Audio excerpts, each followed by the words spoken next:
Bana somme école Congo na pesi bino mbote mingi bisika bozali kola na ngai na etano mokili na États-Unis d'Amérique na Europe na Afrique na Asie bisika nyonso spécialement à na mboka Australie na kalisi ezali très important pour na ngai les sous lelo to ya kopesa ba dernière consigne to biso to ba dernière consigne ça toujours un impact makasi liboso ete mutu akota na kati ya bitumba to lobe mingi na makama Congo to la kisi ba évidence mingi ya occupation na kati ya Congo pe biso to yebi solo ke mboka biso zali occupé pe la kisi biso ete Hippolyte Kanambe akokenda jamais na ba élection ezali moyen te o ekuma biso na bonsomi ya ekolo yango to lobi na mouvement na biso l'IDAP libération d'abord démocratie après sika o na ekola se mbela bomoni ba évidence ebele bomoni makambo ezali koleka kati ya seni bomoni combien nanga azali prêt pona ko sala ba élection bomoni combien nanga auti officiellement ko lancer rébellion contre la population contre le peuple congolais bomoni yango alongoli Beni alongoli Butembo alongoli Yumbi ba place on ezali ba place o ezali acquise na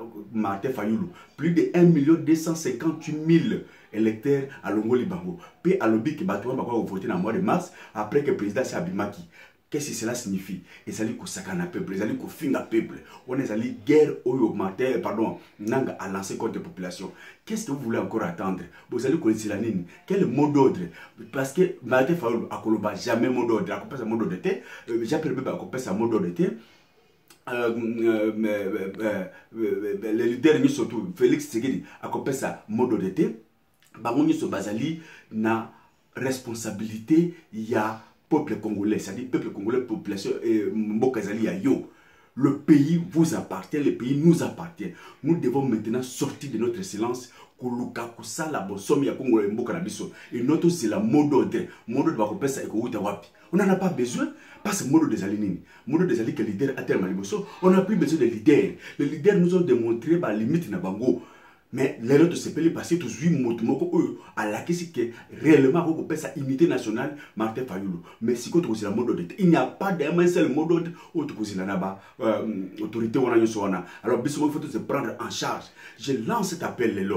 Na kalisi président Honoré Ngwanda a autre que ça l'appel na ba militaire, ba force armée surtout na oyo Hippolyte Kanambe asali kolengela surtout bino bana mboka somme ko le Congo bana militaire nyoso bozali ko landa message wana pe bozali déjà averti na oyo munguna zali ko préparer contre bino mais lelo na ko ça spécialement message la population congolaise pe na ba étudiant nazali moko ya bino na kalisi to mena ba révolution mi contre le Mobutu pe to sala o to sala ki po ete to ko kitisa mukile ya Mobutu pe akoma na niveau ya démocratie le 24 avril bana ya sobe ko le Congo ba étudiant botala quel avenir bozali na yango lelo okosili sa classe ozu diplôme okosala wapi ba entreprise alité lelo oyo biloko tene maponami o ezala ki loko par excellence kokena ba élection o ezala ki loko réservé na bateau batangi même ba n'importe qui ba ko sa ba élection ba ko ko tia bino ba kaka na ba députation parce qu'il y a député parce qu'il n'y a plus de travaux au pays. Alors pour ceux qui vont tirer Mokaboyi,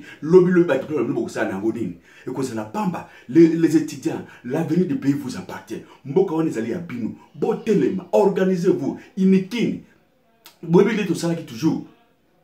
Bo dévier et le koana, bo bouka barrière wana, bo bimi, bo sala déjà détermination de ceux qui la place nini, bo s'accaparer par lieu public surtout.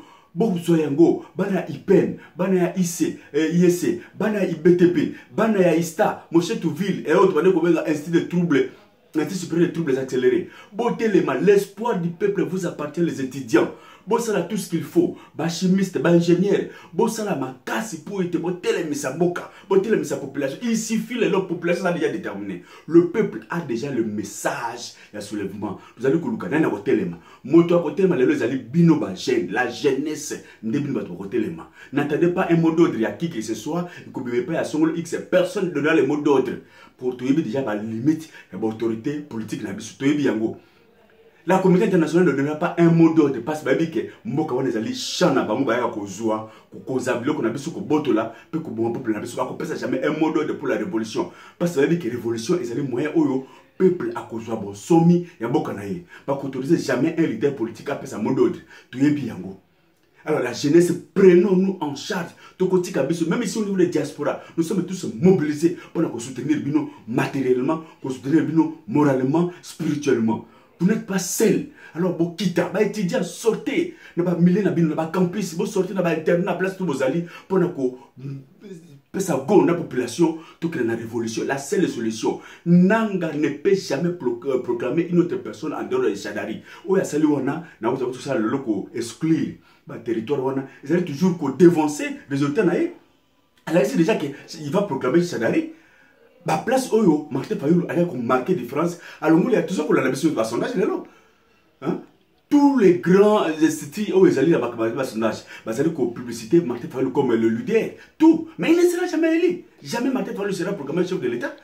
Il faut voir qu'on s'attend de là. Et l'on connaît que dimanche soir, lundi, mardi, vous avez surpris, après Shadari, à Erona ba émotion, na Erona ba crise cardiaque, il faut qu'on te dévancer à Elokwana. Voilà pourquoi toute la population congolaise, bana un sommet que le Congo, bobima, bozila Elokoma parce que mon goût n'a pas déterminé. Ba militaire on a quoi on a c'est rien. Il suffit tout simplement de 3/4 ya ba militaire zali kuya, moko ils ont déjà endommagé, ba kokima parce que ce ne sont pas des Congolais. Et c'est le problème. Tous ces militaires qui arrivent ne sont pas des Congolais, sont des mercenaires. Alors, si quand mercenaires moko akoi, ba soda mususu o bazali na bateni civil, bazali prêt pour na kokota bitumba wana, bazali ko la première opportunité o ekoya. Population congolaise, botelema, la ville de Kinshasa, botelema, ba étudiant botelema, bobima, le pays vous appartient. C'est la vie ou la mort maintenant. Si nous manquons cette opportunité, c'est fini ton quotidien en phase, il y a balkanisation. Ton quotidien en phase, il y a occupation, la dernière étape na yango. Yango na toko ko céder période oyoté, toko ko céder opportunité oyoté, mboka na biso. Il politique kanamena ba bana na surtout, il faut ba kenda. To le ba bien à kata mboka na biso lidab. Pour te libération d'abord démocratie après, le premier ennemi de Congolais, c'est le Congolais et Moko. Tous ces collabos qui ont fait que Monguna a comme à niveau on a pour la biso, il faut que c'est ça bango. Est-ce que Bobi adresse à Nanga la Kinshasa, Bobi adresse à la Mbembe la Kinshasa, Bobi adresse à Mina la Kinshasa, bateau na mova sakane Bobi Bobi bango bala quartier, bo ça accaparer na bloc na ba. C'est votre droit. Il n'y a pas la honte si quelqu'un veut revendiquer sa souveraineté. Ça est sonité. Tous ces collabos, sortez à partir les 30 et après juste l'élection. N'attendez pas de la bouche de Nanga à proclamer président parce que c'est Shadari qui sera élu président. Alors pourquoi perdre l'État aussi le temps qu'on connaît déjà les résultats? Il faut tout dévancer action. Voilà pourquoi tout allez qu'on surtout les étudiants aujourd'hui. Bobima, l'espoir de la population qui a bino banation le Congo. Si la vie, la classe étudiantine est comme corrompue, c'est fini. Le pays part. Sortez de votre silence. Botelema ma bana sommet le Congo, ba étudier na basi na bino surtout bozali privé ou public, botelema. Bobimi sa ba population na bino. Bozo ba édifice public, na ba commune surtout bozo yango, na ba place publique, bozo yango parce que to côté na phase ya souka libération. Ne cédez point. Nous sommes tous déterminés ensemble pour libérer Mboka na biso. C'est le cadeau que nous avons reçu de la part de Dieu et nous ne pouvons pas le céder. Ingeta. Nous sommes avec vous en esprit encore makamoto d'aller ensemble. Voilà pourquoi on a fait ce message au niveau de la solidarité. Puis, on a 5 abonnés sur le c'est pas la mission. Pour se souscrire, parce que tu vas faire étape par étape. Vive le peuple congolais, vive la révolution. Où il y a une unique solution, une unique chemin pour la sommet de la mission. Nous sommes ensemble. Les étudiants, botelema. Ensemble, nous pouvons déplacer cette montagne et occupation. Peu importe, l'intervention de la communauté internationale ou de toujours à genoux. Je vous aime beaucoup et nous sommes ensemble. Vive la RDC, vive le peuple congolais. Que Dieu bénisse la RDC. Ingeta. Merci.